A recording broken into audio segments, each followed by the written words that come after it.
Bharat Ratna doctor Bhimrao Ambedkar को कोटि कोटि नमन। ये कार्यक्रम डॉक्टर भीमराव अंबेडकर के जीवन पर आधारित है, जहां भारत की जनता के प्रति उनके योगदानों को पूरी सजगता से चित्रित और रेखांकित करने का प्रयास है। कार्यक्रम में दिखाई गई घटनाएं लब्ध प्रतिष्ठ पुस्तकों से ली गई हैं। इस कार्यक्रम के जरिए चैनल की ओर से एक विश्वसनीय, सजग और सकारात्मक प्रयास है कि डॉक्टर बाबा साहेब भीमराव अंबेडकर के जीवन की संघर्ष यात्रा एवं गौरव गाथा पूरे आदर के साथ घर घर पहुंचे और उनके योगदानों से सभी संपूर्णता में परिचित और आह्लादित हों।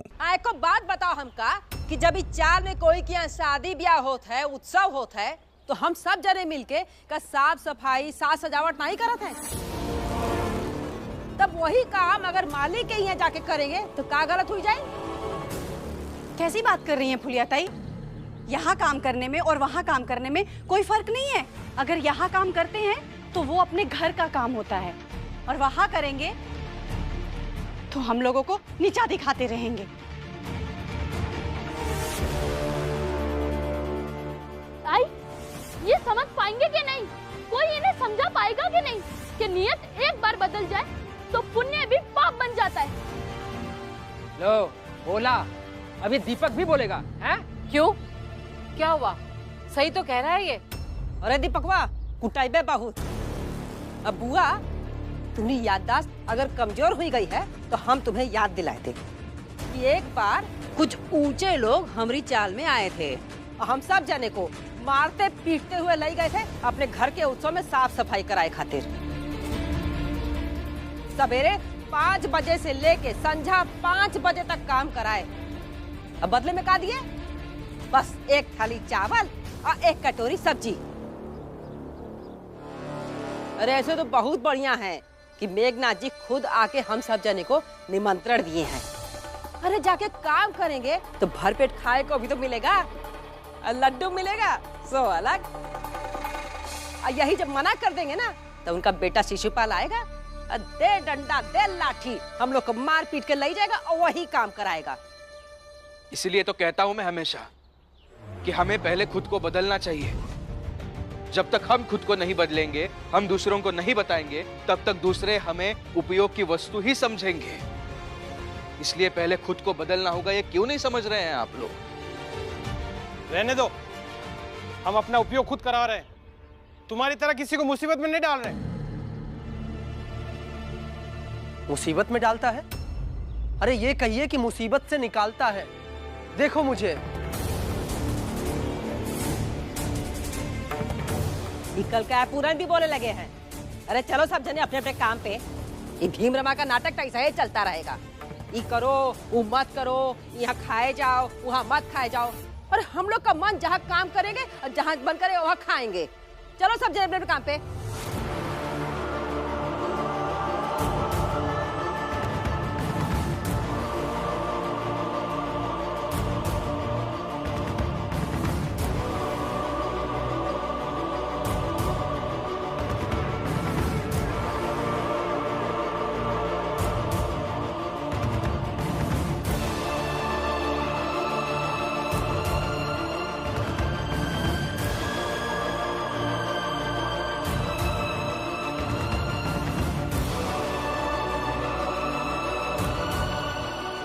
अपना अपना काम किया और इस बात का संतोष आपको भी है और मुझे भी है।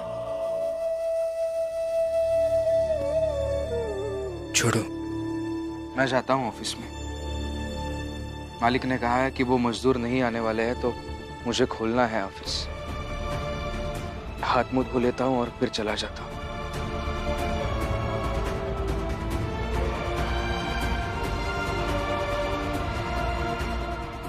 आप थोड़ी देर आराम कीजिए। सवेरे जल्दी उठना पड़ा, और अगर आपकी नींद पूरी नहीं होगी तो आपकी तबीयत खराब हो जाएगी। इसीलिए आप थोड़ी देर आराम कीजिए। आराम कीजिए? ऐसे कैसे? तुम वहां काम करोगी और मैं यहाँ बैठकर आराम करूंगा? नहीं, ये सही नहीं है। अरे सब सही रहेगा। अब आपकी पत्नी कमाने लगी है, थोड़ा ज्यादा कमाने लगी है, बहुत बड़ा हो गया है मेरा, इसलिए कह रही हूँ। आप कोई भी बात की फिक्र मत कीजिए। और बाकी सब जाए भाड़ में।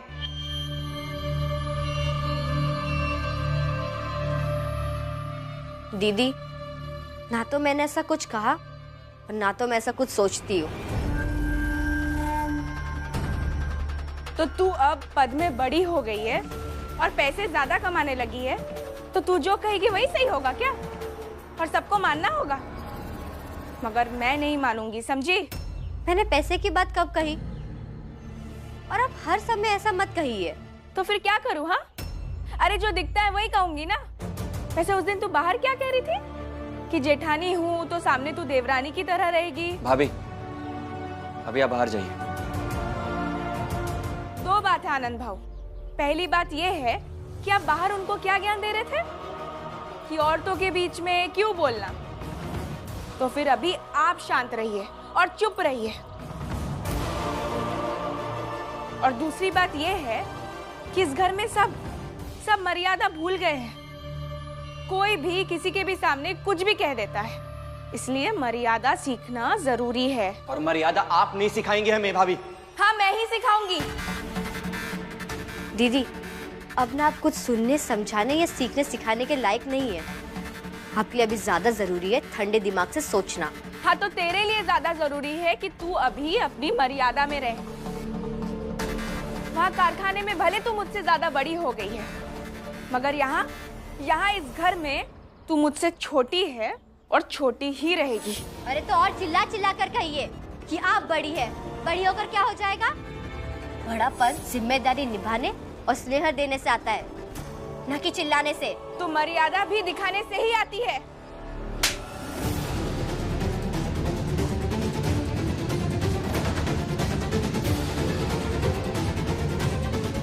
भाभी, क्या करोगे?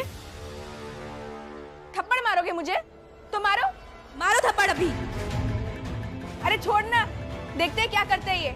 आप भाभी हो मेरी, इसलिए आप पे हाथ तो नहीं उठा सकता, लेकिन हाँ, आपको हिसाब जरूर देना होगा। अरे जब रमा से मैं जलावन के लकड़ी के पैसे मांग सकती हूँ ना, तो तुमसे भी हिसाब कर सकती हूँ। इसलिए शांति से रहो।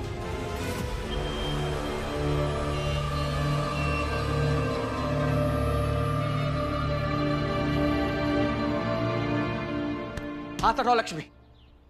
अभी ये सब जो भी हुआ ना, ये सही नहीं हुआ, ये गलत है। आप शांत रहिए, बैठिए बैठिए। जब आग लगे तो मन की चिंगारी को मन में ही बुझा देना चाहिए, नहीं तो उस आग से जो बर्बादी होगी उसके गुनहगार आप भी बन जाएंगे। और मैं नहीं चाहती हूँ कि आप गुनहगार बने।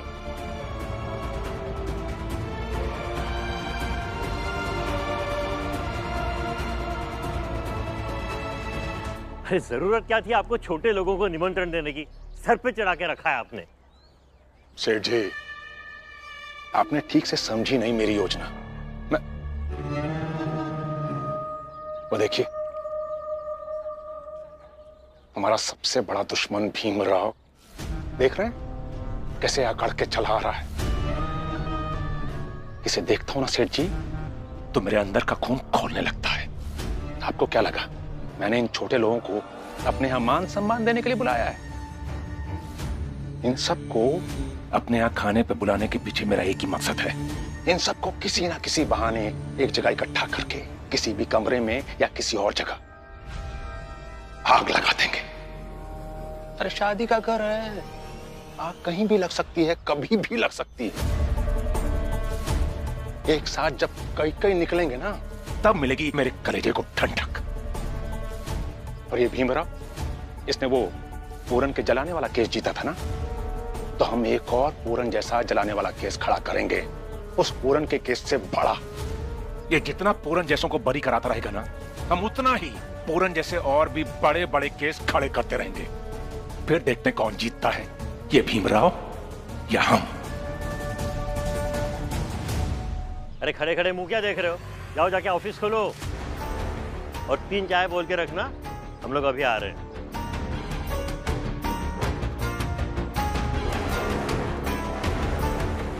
अब समझ में आई आपको मेरी पूरी योजना? योजना तो अच्छी है, लेकिन इस पर अच्छे से अमल करना। बेटे के शादी में अगर 3-4 छोटे लोग जलकर मर जाते हैं तो इससे अच्छा और क्या होगा। और इनके मातम में खुशियां मनाने का अलग ही मजा होगा। चलिए बाबा, घर चलते हैं। चल। अरे नहीं नहीं, ऑफिस में चलते हैं। आपके सामने तो मैंने अभी चाय मंगवाई है। हाँ चलो, ऑफिस में बैठकर सारी तैयारी करते हैं। ये भी ठीक रहेगा। चलिए।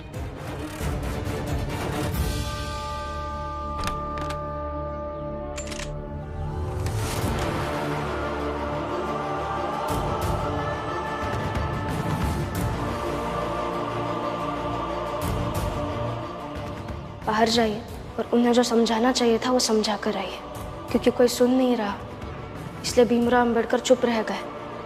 ये दाग नहीं आना चाहिए आप पर।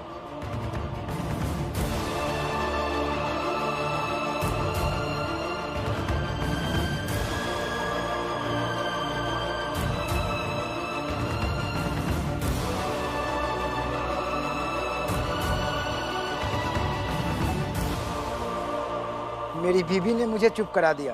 बोलने लगी कि जो करना है करे मोहल्ले वाले, तुमको क्या लेना देना उससे। तुम जाओ और अपना काम करो। मैं भी चुपचाप अपने दफ्तर आ गया।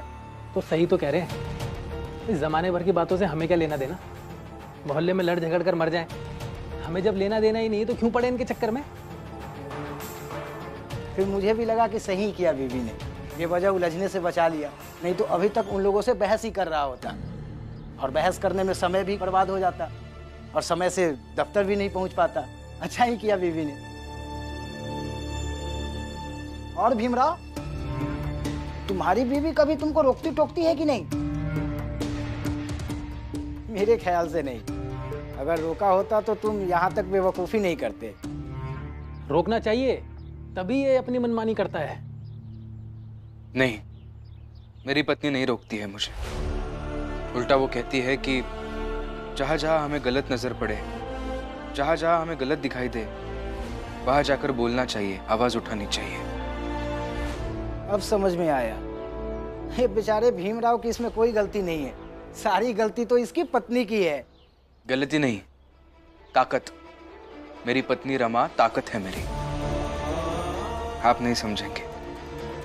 और वैसे भी आपकी पत्नी अभी गलत नहीं है, क्योंकि हर पत्नी वही कहती है जो उसके पति के लिए, उसके परिवार के लिए सही हो, वही करती है। वैसे मेरी पत्नी रमा को मेरे लिए, मेरे परिवार के लिए ये सब सही लगा होगा, इसलिए वो ऐसा करती है, ऐसा कहती है। बस इतनी सी बात है। आइए आइए मेघनाथ जी, आइए।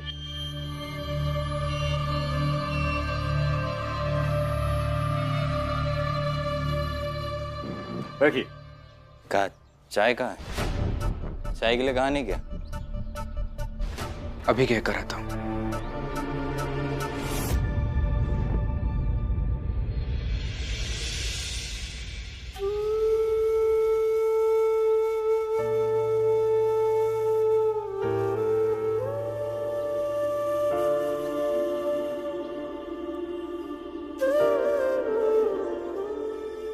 ला, उस रात है।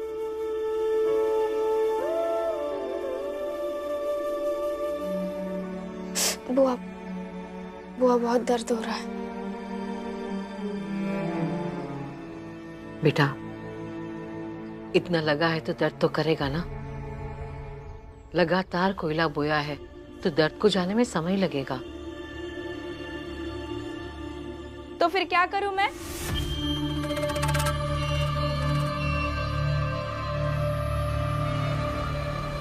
अगर उतना समय लगेगा, उतना समय इंतजार करूं, या फिर जो बात करने आई थी वो अभी कर लूं? कोई जरूरत नहीं है बात करने की, जा यहाँ से। अरे कैसी बातें कर रही हैं आप बुआ? बात करने की जरूरत है ना, बहुत जरूरत है। अरे अगर जरूरत नहीं होती तो फिर मैं आती क्या? क्योंकि शौक थोड़ी है मुझे भीम रमा से बात करने का। बोलिए, क्या बात करनी है आपको? वो क्या है ना, खाना बन रहा है। ऊपर से तुम्हारे पूरन काका के लिए भी तो खाना बनाना पड़ेगा ना। रात में जब तुम थी नहीं ना, तो पूरन के लिए खाना मैंने ही बनाया था। तो उसके पैसे और अभी जो खाना बनेगा उसका पैसा। लाओ, दो दो। करुणा, थोड़ी शर्म बची है या नहीं? अगर बची है तो निकल जा यहाँ से। ये लो बुआ, निकलने के बजाय और पास आ गई मैं पैसा मांगने। दो पैसा, ला दे।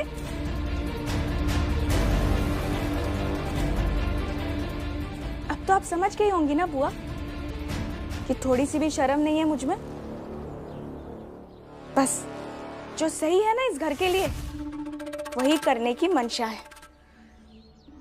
दे पैसा।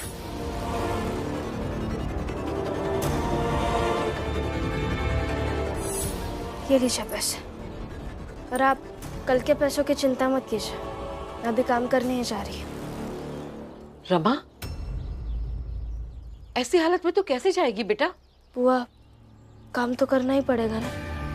और आप चिंता मत कीजिए, मैं शाम को वापस आ जाऊंगी। लेकिन तेरे हाथ में इतना लगा है। बुआ, अपने जब पैर खींचने लगे ना तो हाथ चाहे जैसे हो, आराम तो नहीं कर सकते है ना। जाती हूँ बुआ। हाँ, जा जा।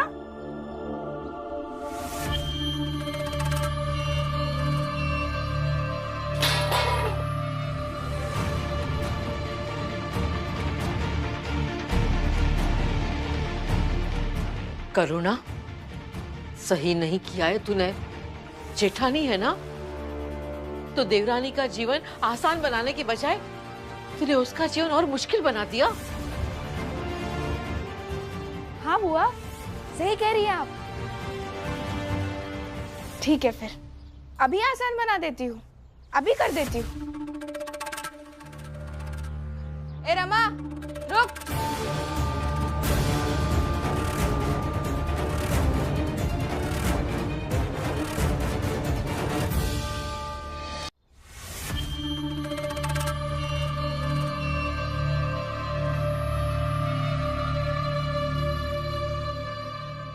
हाथ दिखा।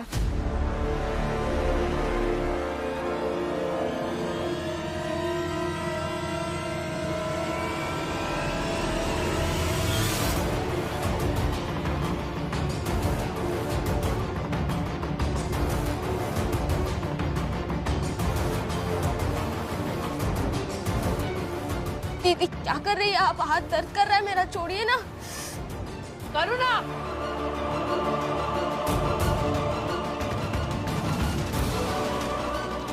क्या कर रही है ये? कुछ नहीं बुआ, तेल लगा था ना हाथ में, इसलिए पोंछ रही थी।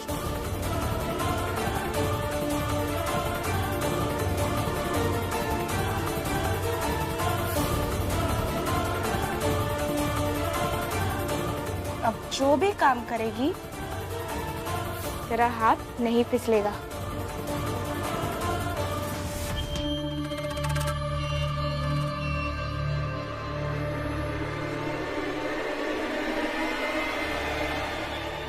आप ही ने कहा था ना बुआ कि इसका जीवन आसान कर दूं, तो लो कर दिया जीवन आसान। चल जा, जा आप काम पे जा।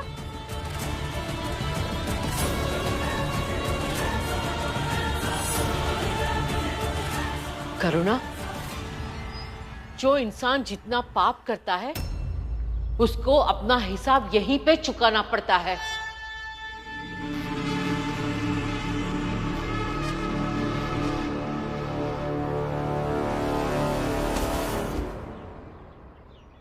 इसे मोड़ दीजिए। वैसे बाहर तो आप काम करने जा नहीं सकती है, तो कम से कम इसे तो मोड़ कर रख ही सकती है ना।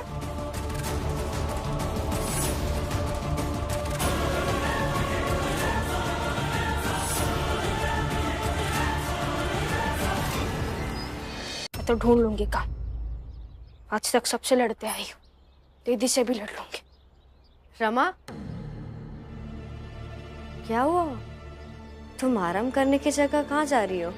काम ढूंढने। काम करूंगी तभी तो पूरन का खर्चा चला पाऊंगी और हम दोनों भी कुछ खा पाएंगे। क्या हुआ, करुणा दीदी ने कुछ कहा क्या? नहीं, वो क्या कहेंगे?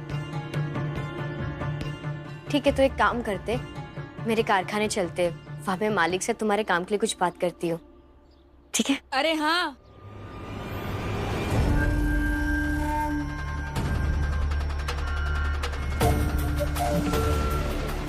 वहाँ कारखाने में तो ये बड़े पद पर पहुंच गई है और मैनेजर भी इसकी सारी बातें मानता है। कह देगी तो क्या पता ये बात भी मान जाए। और क्यों मानता है ये तो लक्ष्मी ही बता सकती है।